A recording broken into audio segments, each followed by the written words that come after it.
நான் சொன்ன இந்த வார்த்தையை கேட்டு அதன்படி செய்கிறவன் எவனோ அவனை எதுக்கு ஒப்பிடுவேன்? புத்தியுள்ள மனுஷனுக்கு ஒப்பிடுவேன். அந்த புத்தியுள்ள மனுஷன் கண்மலையின் மேலே அஸ்திபாரம் போட்டு வீட்டை கட்டினவனாக இருக்கிறான்.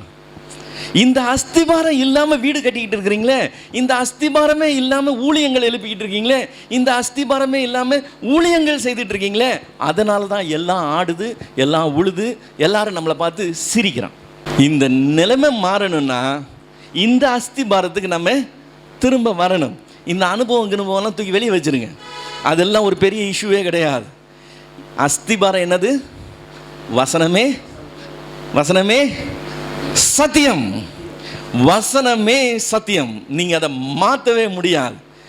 நான் நினைக்கிறது தப்பா கரெக்டா எது டிசைட் பண்ணும்? வசனம் டிசைட் பண்ணும். நான் செய்ய போகிறது கரெக்டா தப்பா எது டிசைட் பண்ணும்? வசனம் டிசைட் பண்ணும். நான் போதிக்கிறது கரெக்டா தப்பா எது டிசைட் பண்ணும்? வசனம் தப்பா டிசைட் பண்ணும்.